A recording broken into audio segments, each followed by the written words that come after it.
앞부분을 건너뛰어서 15절부터 읽었습니다. 왜 그랬을까요? 목사님 마음대로. 그게 아니고요. 어린이 주일에 28장 앞부분을 했습니다. 그래가지고 그 다음으로 넘어갔습니다. 오늘 말씀을 보면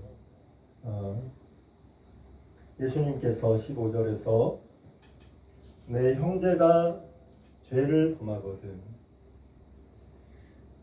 너의 형제가 너와 함께 살아가는 그 형제가 죄를 범하거든 가서 너와 그 사람과만 1대1로 만나서 권면을 해라.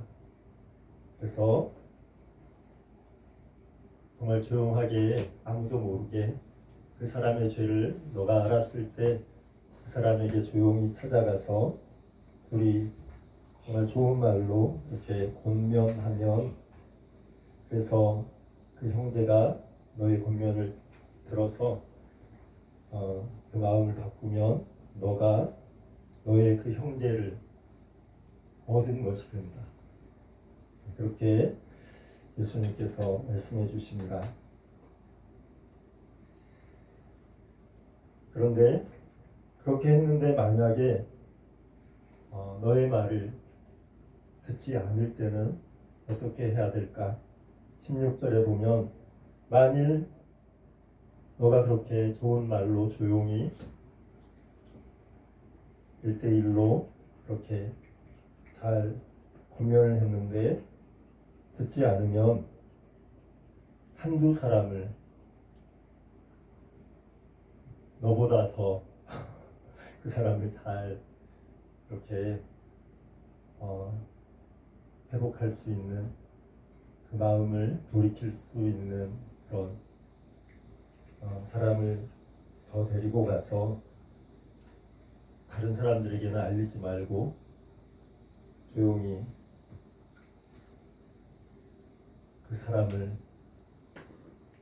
사람에게 권면을 하라고 그렇게 말씀하십니다. 그런데 그렇게 해도 말을 듣지 않으면 어떻게 해야 됩니까? 17절에 보니까 만일 그들의 말도 듣지 않거든 교회에 말하고 교회 공동체에 얘기해서 교회 공동체가 함께 그를 권면하고 그렇게 했는데도 교회의 말도 듣지 않는 그런 상황이 된다면 이방인과 세리와 같이 여겨라. 이렇게 주님께서 말씀하십니다.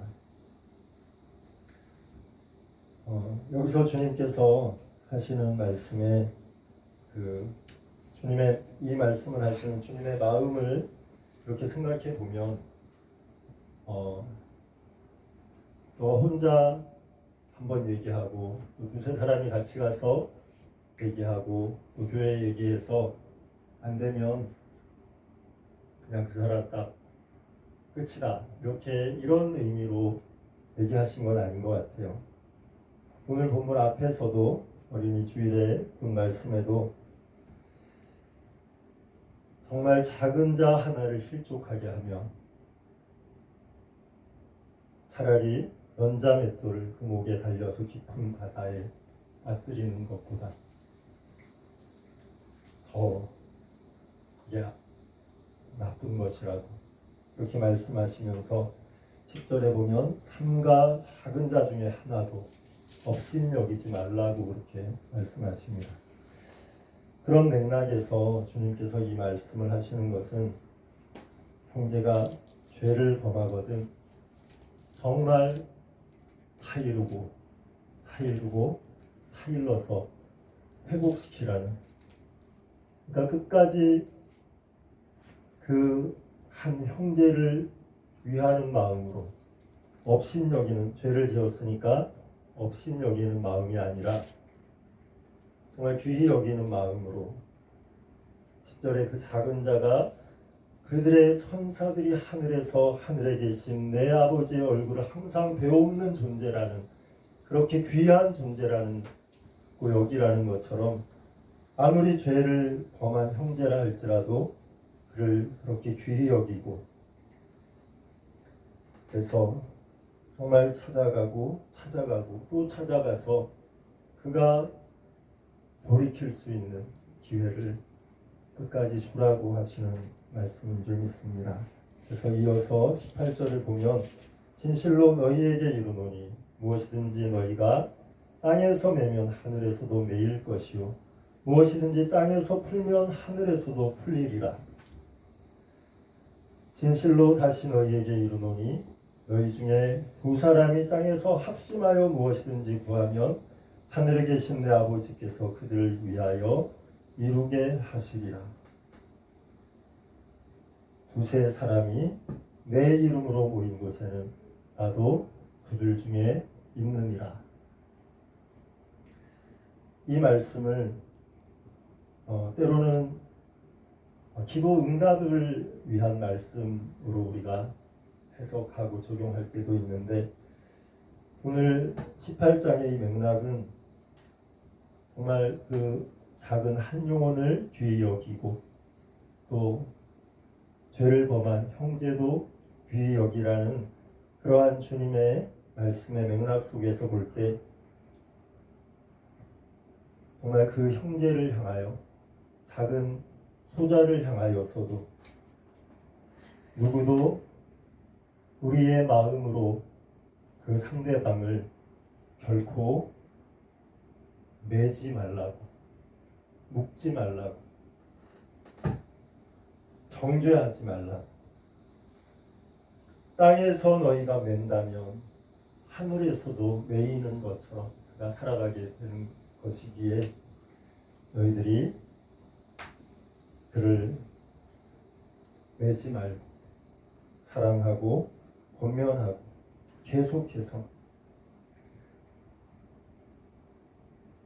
그 마음을 또 하나님께 올려드리면서 정말 하나님께서 그 영혼을 귀히 여기시는 그 마음으로 합심하여 기도하는 그 영혼의 회복을 위해서,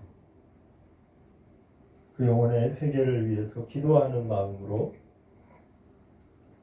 그렇게 그를 대할 것을 주님은 말씀하십니다. 그래서 그 다음 단락에도 이제 베드로가 21절에서 같은 맥락 속에서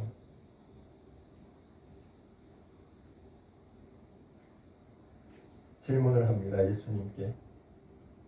그렇다면 주님 말씀대로 한다면 언제까지 형제가 저에게 잘못을 하는데, 잘못을 할 때 언제까지 용서를 해줘야 되는 것입니까? 7번까지 하면 되겠습니까? 앞에서 주님께서 3번 정도 혼자 가고 둘이 가고 두세 사람이 가고 교회에 말하고 그 다음에 이렇게 했으니까 3번인가 하면서 조금 더 이제 플러스해서 7번 하면 되겠습니까? 이렇게 베드로가 얘기하니까 예수님께서 내게 이르노니 7번뿐 아니라 7번을 70번까지, 7번을 70번까지 490번을 하라는 것이 아니고 끊임없이 정말 주님의 마음으로, 주님이 한 영혼을 귀히 여기시는 그 마음으로 천사들이 하늘에서 하늘에 계신 내 아버지의 얼굴을, 그들의 천사들이 하늘에서 하늘에 계신 내 아버지의 얼굴을 항상 배옵는다고, 그 영혼을 그렇게 귀히 여기면서 끝까지 그렇게 사랑할 것을 주님께서는 말씀하고 계시는 줄 믿습니다. 그 말씀이 바로 내게 이르노니 7번뿐 아니라 7번을 이른 먼까지라도 할지니라. 계속해서 하나님께 기도하면서 땅에서도 매면 하늘에서도 매일 것이기 결코 이 땅에서 우리가 살아가는 동안 서로를 묶지 않고 매지 않고 그래서 무엇이든지 땅에서 풀면 하늘에서도 풀리리라 하신 이 말씀처럼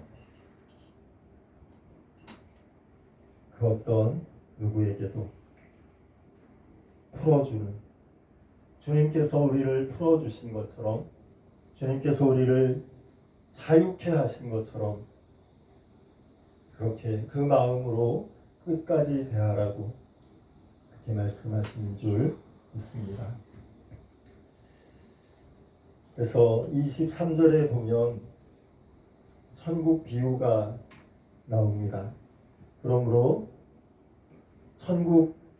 천국은 그 종들과 결산하려 하던 어떤 임금과 같으니라고 하면서 이 임금이 바로 천국이라고, 이 어떤 임금이 바로 천국과 같은 그 분이라고 그렇게 말씀합니다. 이분이 바로 예수님께서 7번뿐 아니라 70번까지라도 할지니라 하신 그 마음으로 한 영혼을 대한 그 임금이라고 주님께서 예를 들어서 지금 소개하고 계십니다. 오늘 말씀 제목처럼 용서하고 또 용서하시는 어떤 임금, 그 임금이 바로 이 임금인데 24절에 보면 그 임금이 어떤 임금이냐면 이제 한 해가 다 지나고 결산할 때가 이르렀다고 합니다. 여러 임금이니까 많은 신하들이 있을 것이고 그 밑에서 임금을 도와 일하는 사람들에게 맡긴 것들이 있을 텐데 그 맡긴 것들을 이제 결산할 때가 됐는데 이 사람이 어떻게 했는지 오히려 1만 달란트를 빚을 진 사람이었습니다. 1만 달란트라는 것은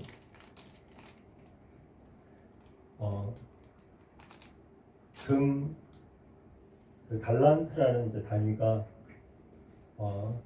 이제 어젠가 이제 요한계시록을 읽다가 그 한 달란트 되는 우박이 떨어지는 이제 그 장면이 요한계시록에 나오더라고요. 그래서 이제 읽으면서 한 달란트가 어느 정도 크기의 우박일까 하고 이렇게 성경 밑에 각주가 달려 있는 것을 이렇게 얼핏 보니까 60kg이라고 그렇게 돼 있더라고요.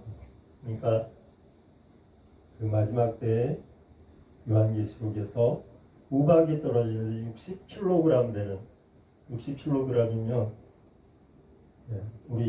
제가 70kg이니까 제 목 하나 뺀 정도 우박이 그 덩어리가 이렇게 떨어지는 그런 상황인데 근데 그냥 이제 비교를 해보는 거죠. 금이 60kg 정도 되는. 근데 1만 달란트면 달란트가 보통 이제 5천 데나리온이라고 해요. 근데 한 데나리온은 하루 품삯입니다. 노동자의 지금으로 따지면 10만 원에서 더 많기도 하고 10만 원으로 생각하면 한 달란트 데나리온은 10만 원, 5천 데나리온이면 5억 원입니다. 5천 곱하기 10만 원 하면 그럼 5억 원이 한 달란트인데 그 한 달란트가 5억 원인데 만 달란트니까 5억에 만 곱하면 얼마죠? 네? 그걸 저희한테 안 되는 거죠. 쉽습니다. 한 단위만 더 올리시면 5억, 할수 그 있어요. 10억, 예, 100억, 1000억, 조, 예, 만이면 예, 그 조. 목사님만 계산하세요. 예, 조 5조 원이 됩니다. 예, 근데 뭐 이제 당시의 가치와 이거를 지금과 똑같이 비교할 수는 없지만 대략적으로 그렇다는 거죠. 그래서 그렇게 여기서 비유로 말씀하시는 것이기 때문에 그만큼 갚을 수 없는 빚을 짓는, 갚을 수 없는 은혜를 받은 그런 존재가 그 임금 앞에 왔는데 어떻게 했을까요? 그 임금이 예, 요즘 뭐 유튜브에 보면 어떤 그 미국 그 나이 많은 판사님이 이렇게 이렇게 생활 속에서 범칙금 때문에 이렇게 재판받으러 오는 사람들한테 이렇게 상황을 봐서 이렇게 감명해 주기도 하고 이런 장면들이 나오는데 이 임금은 어떻게 했을까요? 25절에 보니까 그런 빚을 졌는데 5조 원이면은 뭐 삼성 회장의 재산 정도, 개인 재산 정도가 되는 것 같은데 25절에 보니까 이 사람이 그렇게 빚을 지고 이제 갚을 게 없는 거죠. 그러니까 주인이 명하여 그러면 뭐 갚을 게 없으면 그 몸을 종으로 삼겠다. 그리고 아내와 자식과 모든 소유를 다 팔아서 그거라도 일단 갚게 해라. 이렇게 말합니다. 근데 26절에 보니까 그 종이 엎드려서 절하면서 제게 참으소서 다 갚겠습니다. 그러니까 막 애걸복걸을 한 것 같아요. 정신도 제정신도 아니었던 것 같아요. 이걸 다 갚겠다고 하는 걸 보니까 그러니까 너무 이제 불쌍하니까 그 임금이 27절에 그 종의 주인이 불쌍히 여겨 놓아 보내며 그 빚을 탕감하여 주었더니 아멘. 지금 뭐 우리나라에도 빚 탕감 받아서 이렇게 좋아하는 분들이 있는 것 같더라고요. 뭐 최근 7년인가요? 하여튼 이제 그렇게 탕감 받는 사람도 있고 어떤 사람들 이제 또 열심히 갚은 사람들은 또 이제 원망을 하는 이제 사람들도 있는 것 같은데 어쨌든 중요한 것은 정말 이 어떤 임금은 그 5조 원 되는 빚을 그냥 불쌍해서 다 탕감해 주었다고 그렇게 말씀하고 있습니다. 그러면은 이 사람이 정말 너무 큰 은혜를 받았잖아요, 그죠? 그러면은 그 이후의 삶이 어땠을까요? 만세를 부르고 할렐루야를 부르면서 너무 큰 은혜를 받았다고 하면서 기쁨으로 다른 사람들도 자기가 받은 그 사랑을 생각하면서 그 사랑으로 다른 사람들을 이렇게 섬기고 하면서 그렇게 살았더라면 좋았을 텐데 근데 28절에 보니까 그러지가 못했습니다. 그 종이 나가자마자 자기에게 100데나리온 빚진 동료를 한 사람 만납니다. 어떻게 하다가 이제 돈을 빌려준 적도 있었던 것 같아요. 100데나리온, 10만 원 곱하면 1000만 원 정도 되겠죠. 그 돈도 적은 돈은 아닌데 그 동료가 방금 자기와 똑같은 모습으로 엎드려 간구하여 이르되 나에게 참아 주소서 갚으리이다 했습니다. 근데 이 1만 달란트를 탕감받은 이 사람 자기 동료의 1000만 원을 받지 못해서 그것이 화가 나서 허락하지 아니하고 이에 가서 그가 빚을 갚도록 감옥에 가도 버렸다고 합니다. 그러니까 다른 동료들 그 장면을 보면서 너무 안타까워서 임금에게 이런 상황을 얘기하니까 임금이 33절에서 내가 너를 불쌍히 여김과 같이 너도 내 동료를 불쌍히 여김이 마땅하지 아니하냐 하면서 주인이 노하여 그 빚을 다 갚도록 그를 목졸들에게 넘겨줬다는 그런 안타까운 그런 비유 이야기입니다. 참 우리의 삶 가운데 1만 달란트 이 갚을 수 없는 그 빚을 탕감받은 은혜, 이 은혜를 우리 모두가 받은 사람인 줄 믿습니다. 아멘. 우리에게 생명 주신 것 이 하나만 생각한다 할지라도 이 생명과 무엇과 비교할 수 있겠습니까? 5조 원과 이 생명 비교할 수 없을 것입니다. 우리에게 허락하신 이 생명 하나만 생각한다 할지라도 우리는 1만 달란트 이상의 은혜를 받은 사람인 줄 믿습니다. 뿐만 아니라 우리의 연약함, 우리의 불완전함, 우리의 죄와 허물, 그 모든 것을 예수님께서 십자가에서 다 탕감해 주셨습니다. 다 면제하여 주셨습니다.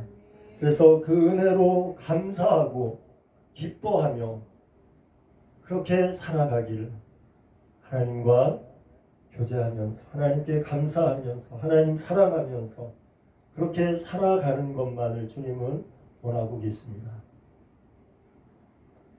그리고 그 사랑으로 그 누구든지 그 어떤 어린아이든지 그 어떤 작은 자 중에 하나든지 주님이 우리를 대하신 그 마음으로 용서하고 또 용서하면서 살아가는 것, 그것을 주님께서 우리에게 원하시는 줄 믿습니다. 그래서 우리가 늘 고백하는 주기도문에 보면 우리가 우리에게 잘못한 사람을 용서하여 준 것 같이 우리 죄를 용서하여 주소서, 이렇게 기도하라고 예수님께서 우리에게 기도를 가르쳐 주셨습니다. 기도할 때마다 우리가 우리에게 잘못한 사람을 용서해 준 것 같이 우리의 죄를 용서하여 달라고 기도하라고 그렇게 주님께서 말씀하십니다. 그처럼 우리가 서로를 용서하며 살아가는 것이 얼마나 귀중한 일인지, 얼마나 우리의 인생 가운데 하나님과의 관계 속에서 핵심적인 일인지를 주님께서는 이 주기도문 가운데 담아 놓으신 줄 믿습니다. 하나님께 전부 탕감받은 그 은혜, 그 감격을 가지고 여호와는 나의 목자시니 내게 부족함이 없습니다. 주님 때문에 저는 더 바랄 것이 없습니다 하는 그 마음으로 자족하면서 살아갈 때 우리는 서로를 넉넉하게 용서할 수 있고 포용할 수 있고 받아들일 수 있게 되는 줄 믿습니다. 그 마음이 주님께 받은 그 은혜가 예수님께 받은 그 십자가의 사랑이 우리 속에서 날마다 샘솟을 수 있도록 이렇게 주님의 은혜를 묵상하며 살아가는 우리의 삶이 되기를 주님의 이름으로 축원합니다. 기도하겠습니다. 하나님 아버지,